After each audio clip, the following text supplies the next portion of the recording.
Bonjour Florian Gully. Nous avons eu le plaisir de publier dans le numéro 414 de la revue La Pensée trois contributions de votre plume ou de compte rendu de vos livres. Alors on va prendre les choses dans l'ordre, comme il est de coutume, on pose trois questions à chaque auteur.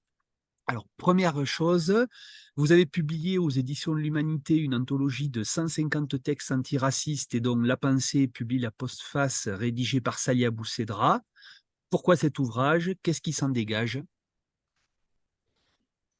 Alors, le débat sur l'antiracisme actuellement, il est polarisé autour d'un antiracisme moral qui fait figure de repoussoir, l'antiracisme dominant, mainstream, et cetera. Puis un antiracisme un peu critique qui se veut radical, qui s'appelle en France l'antiracisme politique. Et le but, de cette anthologie, c'était de faire la démonstration qu'en réalité, il y a une autre tradition qui a été complètement occultée, qui est extrêmement riche et qui est la tradition, issue de Marx et du mouvement ouvrier.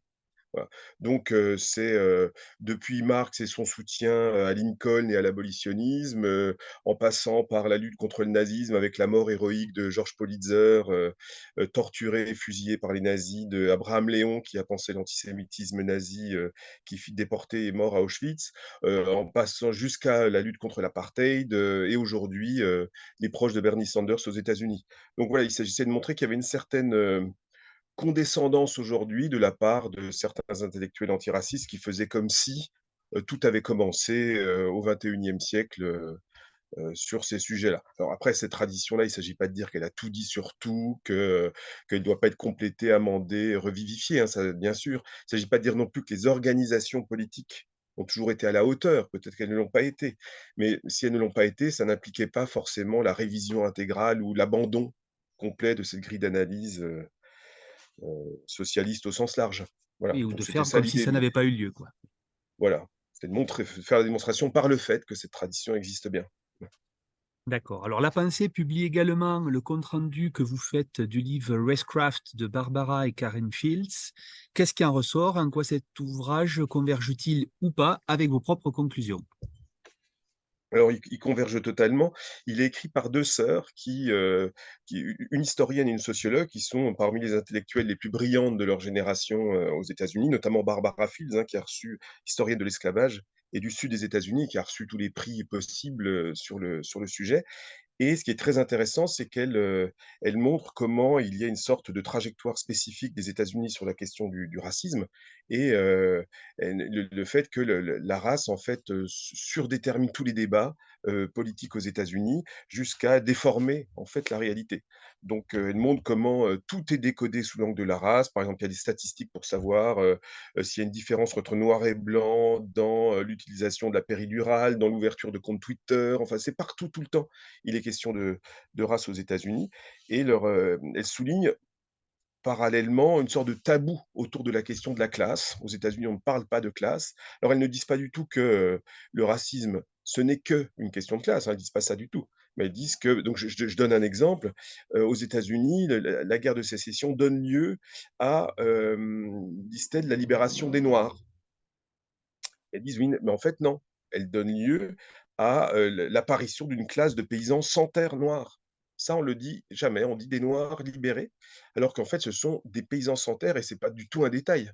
Hein, ça va conditionner complètement leur existence, et voilà une sorte de réductionnisme racial qui, dans le débat américain, qui empêche réellement de cerner, de cerner les problèmes et ce réductionnisme racial, en réalité, on l'a aussi beaucoup, du coup, en Europe.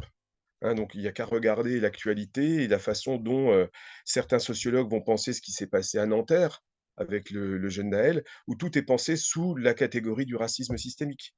Alors, il y a du racisme à n'en pas douter, mais enfin les causes, elles sont multiples, elles sont plurielles et tout est ramené à cette catégorie et donc le livre est assez salvateur de ce point de vue-là, puisqu'il montre qu'y compris aux États-Unis, il y a des voix dissidentes et éminentes qui disent: «Non, non, il faut bien, introduire une dimension, qui relève de la classe pour penser le réel». Voilà. Alors, juste une incise, dans La Pensée, le prochain numéro qui paraîtra à la fin du mois d'août, le 415, nous publierons également un article d'une autre États-Unienne, John C. Williams, qui a publié un livre traduit en français sous le titre La classe ouvrière blanche et qui montre que si on ne considère l'électorat de Trump que comme des gros bofs racistes, on passe quand même à côté d'une question essentielle qui sont les rapports de classe. C'est juste pour faire un peu de pub à l'avance. Troisième question. Dans la pensée, nous publions encore dans ce numéro 414 la recension par Mario Ranieri Martinotti de votre ouvrage L'antiracisme trahi. En quoi considérez-vous que l'antiracisme est aujourd'hui trahi? Bon, la trahison, bah, renvoie à notamment à la première question, c'est-à-dire que dans l'occultation, de la tradition socialiste ou l'ignorance, hein. Moi, je pense qu'il y a aussi tout simplement une part d'ignorance parce que c'est pas quelque chose qui est, qui permet de faire carrière peut-être, à l'université, hein. Donc je pense qu'il y a peut-être quelque chose comme une ignorance. Ce qui relève aussi de peut-être, ce qui pose problème dans les débats actuels dans l'antiracisme, c'est en fait l'impossibilité de débattre souvent, où on a immédiatement des anathèmes, l'accusation de racisme pour des positions, simplement des positions théoriques divergentes. Donc ça aussi, cette espèce d'impossibilité de constituer un espace public, dont on aurait besoin pour progresser et cetera, c'est un vrai problème puisque les discussions sont difficiles. Heu, un autre point qui relève, alors peut-être pas de la trahison, mais enfin qui est problématique, c'est le fait que, aujourd'hui chez beaucoup d'intellectuels antiracistes, on reconnaît verbalement l'idée qu'en effet, il faut prendre en compte plein de variables pour penser le réel, les identités, les problèmes sociaux et cetera. Mais dans les faits, il y a quand même une tendance lourde, à la prise en compte au réductionnisme racial. Voilà ce qu'Adolf Fried Junior appelle le réductionnisme racial, c'est-à-dire on pense tout, sous une seule variable, malgré les dénégations, en disant: «Oui, oui, bien sûr, c'est race, genre, classe et cetera». Mais en réalité, la tendance lourde, c'est au réductionnisme racial.